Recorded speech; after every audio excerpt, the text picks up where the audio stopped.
Buenas tardes, queridos amigos. Por invitación de mi amiga Sonia Guevara, destacada alumna y profesional, futura profesional de Derecho, Instituto Amparo. Quería conversarles el día de hoy unos breves minutos sobre el tema de la modernización del proceso civil y sobre todo la implementación del nuevo modelo oral civil.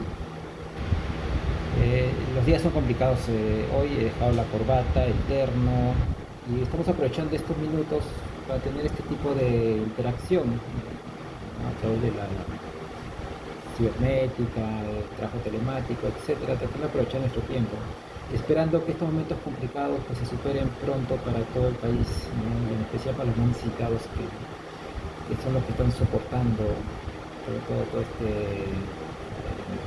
crisis, ¿no? Producida por esta enfermedad que se ha diseminado. Pero bueno, comenzamos a hablar sobre el tema.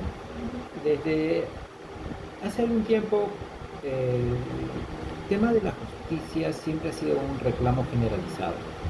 Los que son largos, la percepción del ciudadano es que son costosos, engorrosos, ritualistas, y la justicia no es oportuna, y esto se ha visto más en el aspecto civil.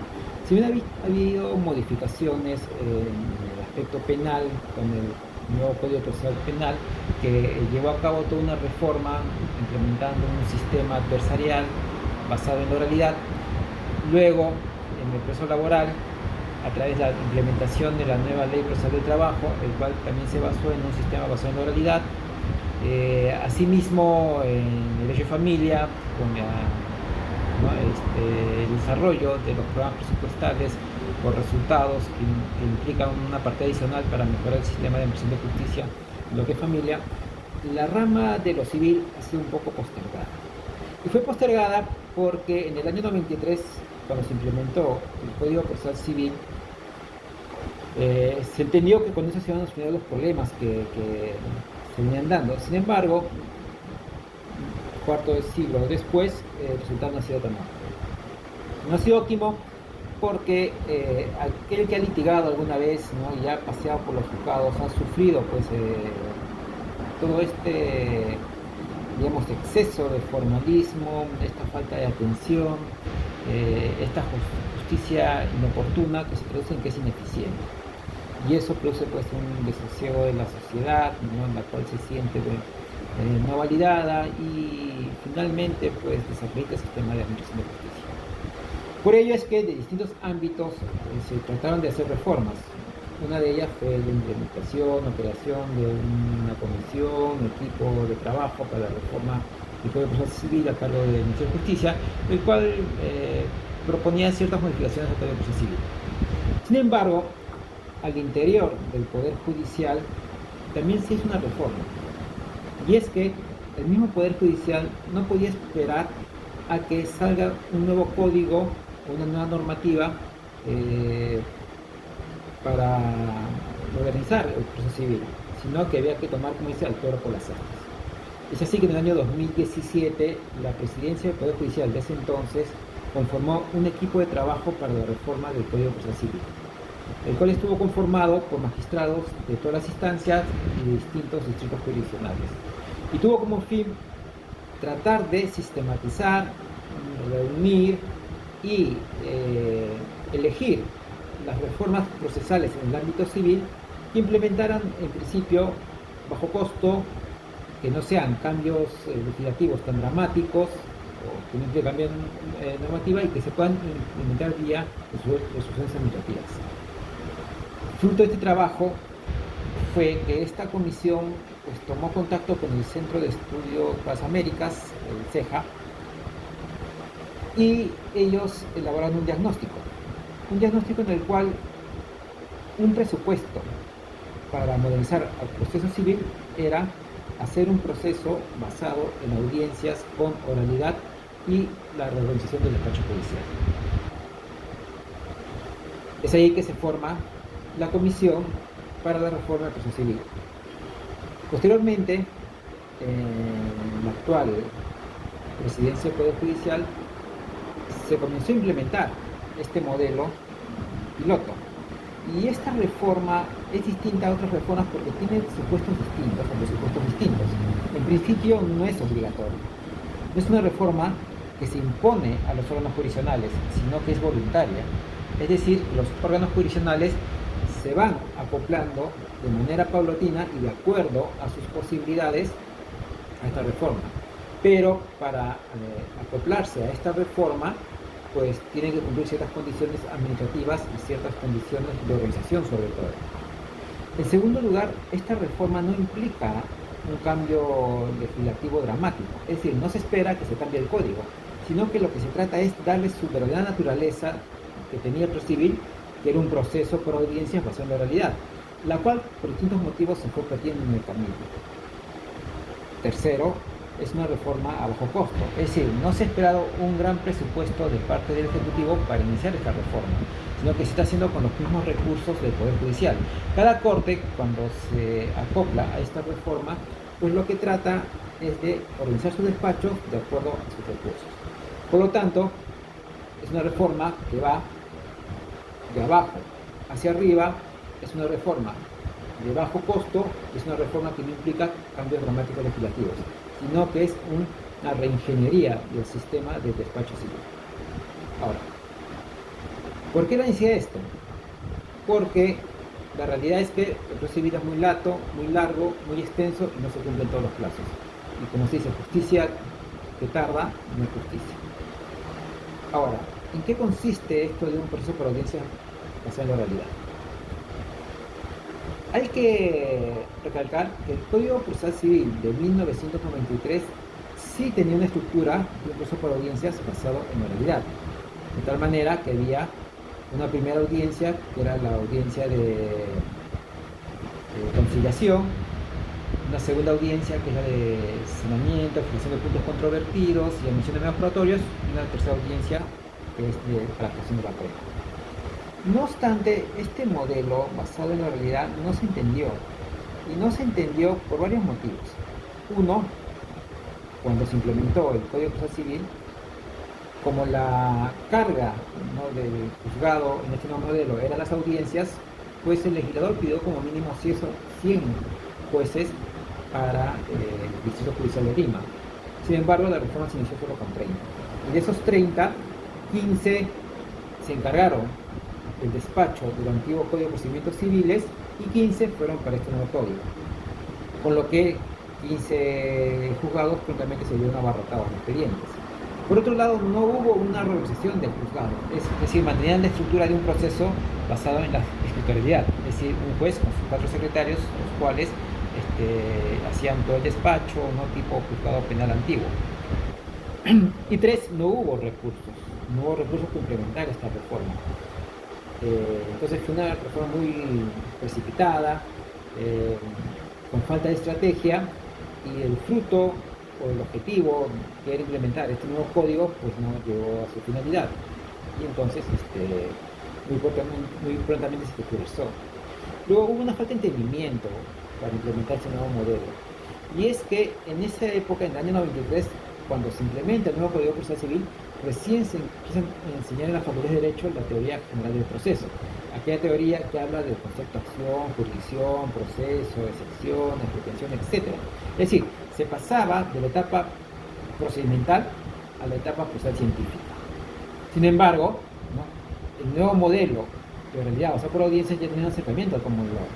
Es decir, este código 93 fue un híbrido, ¿no?, que mataba o terminaba una etapa de derecho procesal, entraba a una nueva etapa de derecho procesal, pero ya el mundo se estaba ganando con un nuevo acercamiento al concepto de common law.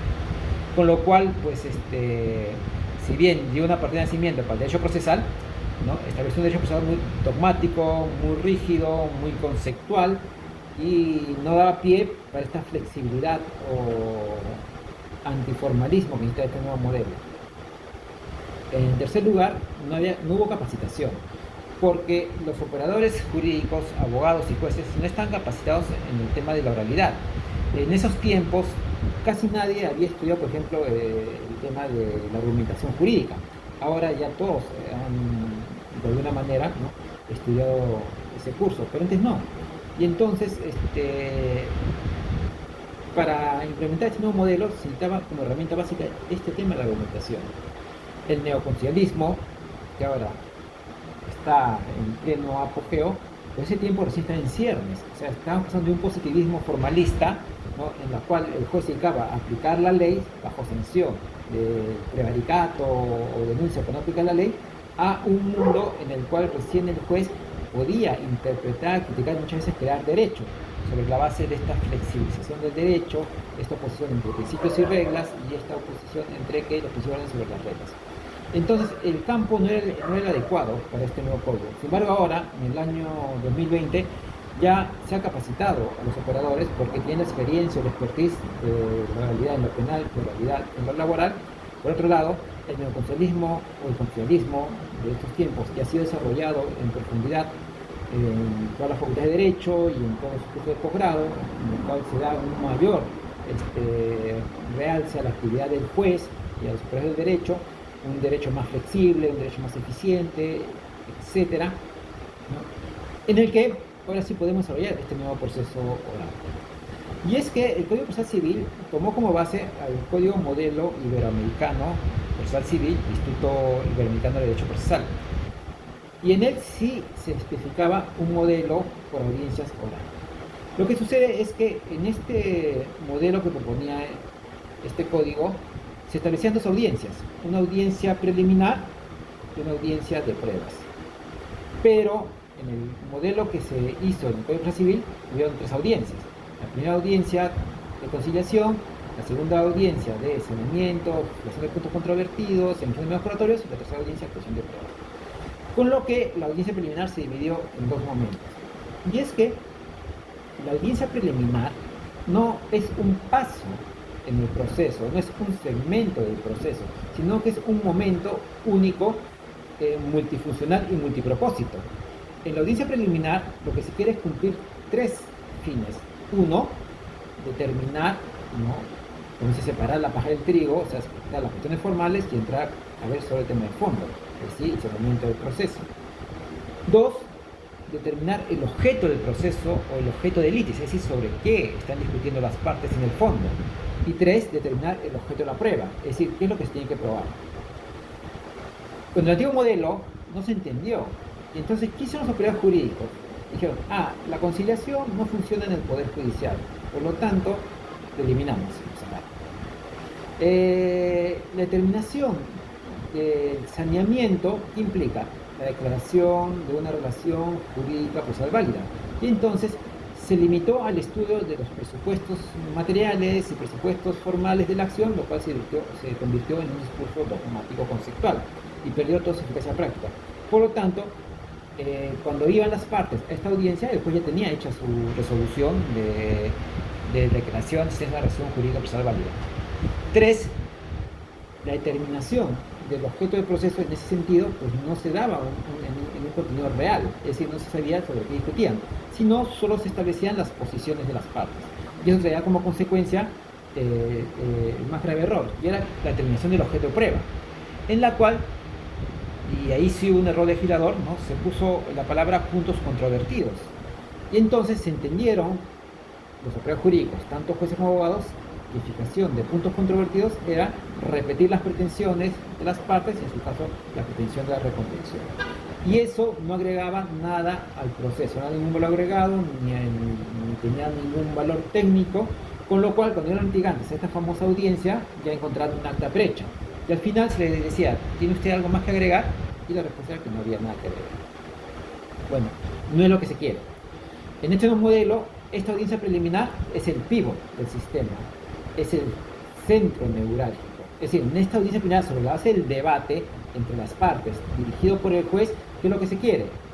Primero, determinar una posibilidad de la autocomposición, no obligada por el juez, ¿no?, sino que el juez vea la posibilidad y en todo caso derivarlo a un especialista. En segundo lugar, determinar el objeto del litis, el objeto del pleito, o sea, el objeto del conflicto, no sobre qué están litigando las partes. Y en tercer lugar, determinar el objeto de prueba, es decir, la fijación de los hechos en controversia sobre los cuales será adecuado tal o cual medio probatorio. De esta manera, si yo tengo bien delimitado, ¿no?, separado temas de forma, establecido el fondo, cuál es el objeto del litis y cuáles son los medios de prueba necesarios, y muchas veces solo son documentales, entonces, sobre la base de la calidad de la información que transmiten las partes en esta audiencia, el juez estará apto para dictar una sentencia en el momento. En el proceso civil, la oralidad no está en la audiencia de pruebas.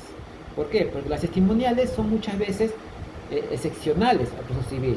La audiencia de pruebas es residual o excepcional. La audiencia preliminar es el centro del proceso civil, a diferencia del proceso penal, en el cual la oralidad se da en la audiencia de pruebas, o del proceso laboral de familia, que la oralidad se da en la audiencia de enjuiciamiento, de juzgamiento.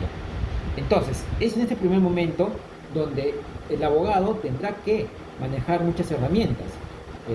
Teoría de argumentación, teoría del proceso, teoría del conflicto y teoría de la prueba, con las cuales va a poder debatir con otra parte y centrar estas tres funciones de la audiencia. La celeridad no es un objetivo del proceso, es una consecuencia, porque si la información, ¿no?, a través de una comunicación eficaz es proporcionada por las partes y sobre la base del diálogo se conforma esta triple dimensión sobre el objeto del proceso, sobre el objeto de prueba y sobre la posibilidad de una autocomposición, entonces el juez estará apto en dar una solución más rápida. Pero como digo, es consecuencia, no una finalidad, no confundamos. Porque muchas personas dicen, el juez quiere terminar rápido el proceso. No es que el juez quiera terminar rápido el proceso, sino el juez podrá terminar rápido el proceso de manera que las partes colaboren a través de una comunicación eficaz, sobre la base del diálogo con un juez que no es inerte, sino que dirige. Entonces, es esta audiencia en la cual se da este desarrollo. Y para esa audiencia no había que hacer un cambio dramático, solo había que reinterpretar a esta audiencia preliminar, o sea, y darle su nombre: audiencia preliminar, audiencia previa, audiencia de iniciamiento, audiencia de ilustración, como quieran decirle, ¿no?, pero que cumple esa multiplicidad y multipropósito. Es decir, hay mucha gente que sabe oralidad. La oralidad ya se ha dicho que no es un principio en oposición a la escritura. ¿Qué es la oralidad? Una técnica. ¿Una técnica para qué? Una técnica para la adquisición de información. ¿Para qué? Para la determinación del objeto del proceso y para la determinación del objeto de prueba en el proceso civil. En la medida que esta oralidad se hace en una comunicación eficaz, entonces se podrá dar, ¿no?, el margen para que el juez pueda resolver más rápido. Es lo que se quiere con esta reforma. ¿Y de qué depende? Del compromiso de jueces y de abogados y de las partes. ¿Qué trae como consecuencia? Que el abogado que litigue, ¿no?, el abogado que litigue va a tener que tener estas herramientas, y para tener estas herramientas va a tener que capacitarse. Al tener que capacitarse, sus costos van a subir. Por lo tanto, cuando un cliente quiere invertir en un proceso, solo podría invertir en un proceso si quiere ganar en un abogado bien capacitado. Y entonces el incentivo por el abogado es ganar su caso. ¿Por qué? Porque es una audiencia donde ve su verdadero desarrollo. Entonces lo que hay que evitar, ¿no?, el arreglo tras la mesa, el arreglo tras bambalinas, que no haya esos espacios muertos en los cuales se pueda dar estos ambientes de corrupción, y a su vez el control de la actividad del abogado a través del cliente, porque va a estar presente en la audiencia, y si pierde o gana, ¿sabe por qué? De la manera como su abogado lo ha defendido en el caso. Tienen el trabajo en equipo, porque hay abogados que van a litigar, otros que preparan el caso. Trabajo en equipo porque el centro es la audiencia, entonces va a haber más audiencias, y como no se pueden estar en muchas audiencias al mismo tiempo, entonces van a tener que compartir el trabajo, etc. Fenómenos que ya se están dando en otros países, por ejemplo en Colombia, ¿no? Y esto, pues, de alguna manera no lo organiza el sistema del ejercicio del derecho, le da un mayor valor. Este sistema va dirigido para los jóvenes. Para los jóvenes, que son los que van a, cuando enfrenten el ejercicio de profesión, pues tener a plenitud el desarrollo de estas herramientas. Tal vez los que nosotros nos hemos iniciado con otro modelo va a ser un poco difícil acoplarnos. Sin embargo, conforme se vaya desarrollando, vamos a ver sus beneficios. Como toda reforma, va a tener que pasar un tiempo. No vamos a esperar que estos resultados van a ser inmediatos. Tendrán que pasar algunos años. Y el tiempo nos dirá si funcionó o no funcionó. Pero en todo caso, algo había que hacer. Lo peor que se podía hacer es quedarse con los brazos cruzados y esperar a que salga un código milagroso o que haya un gran presupuesto del Poder Judicial de la reforma del proceso civil. Y por eso van mis felicitaciones a la Comisión Nacional de Implementación, Supervisión y Monitoreo de la Obra Civil, presidida por el doctor Héctor Lama, que junto con la presidencia del Poder Judicial están poniendo todo el esfuerzo de su parte porque este modelo se difunda, se comprenda, se implemente y dé los beneficios que todos esperamos. Bueno, esperando que este momento pase pronto y que todos estén bien en sus casas, me despido. Muchas gracias.